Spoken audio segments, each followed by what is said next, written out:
ஓம் சாய்ராம், ஜெய் சாய்ராம்.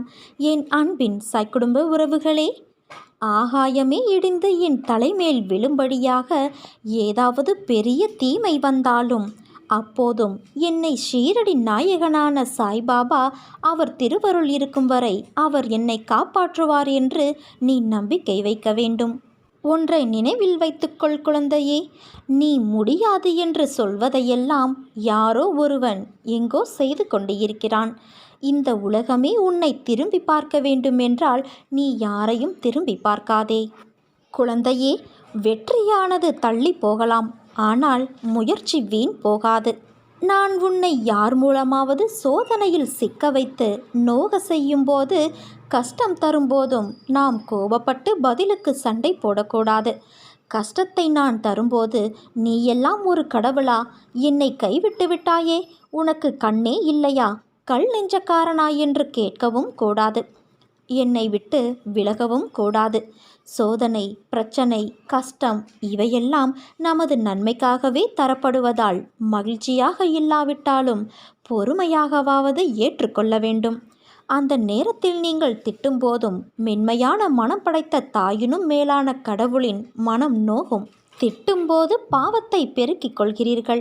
நான் உங்களுக்கு புண்ணியத்தை சேர்க்க கஷ்டத்தை கொடுத்தால் நீங்கள் பாவத்தை பெருக்கும் விதத்தில் வார்த்தையால் காயப்படுத்துகிறீர்கள். இதை நினைத்து என் மனம் கஷ்டப்படுகிறது. என் அப்பாவே, என்ன வேண்டுமானாலும் செய்து கொள்ளுங்கள், இன்னும் கூட செய்யுங்கள், இதோ உனது அடிமை என்று தலையை தாழ்த்திப்பார். அந்த கனிந்த மனம் உருகி போய் உடனடியாக சோதனையை நிறுத்தும். சாதனையை உன் கண்களுக்கு காட்டும்.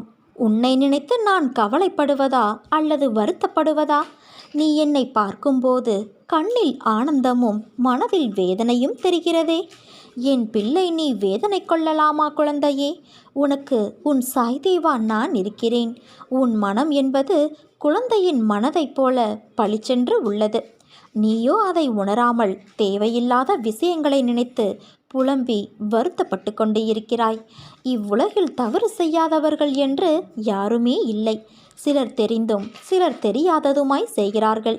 அவர்களுக்கான சூழ்நிலை, நேரம், அவர்களின் வினையில் பயனால் செய்த தவறுக்கு மனவலியும் வேதனையும் அடைகிறார்கள். உன் மனதில் ஏற்படும் மனத்திற்கும் பொறுப்பு உன் சாய்தேவா நான். உன் தவறை நினைத்து வருந்துகிறாய், திருத்திக் கொள்ளவும் நினைக்கின்றாய். அது அப்படியே நடக்கும் குழந்தையே. உன்னை நல்வழிப்படுத்தவே நான் ஜென்ம ஜென்மமாய் உன்னை பின் தொடர்ந்து வருகிறேன்.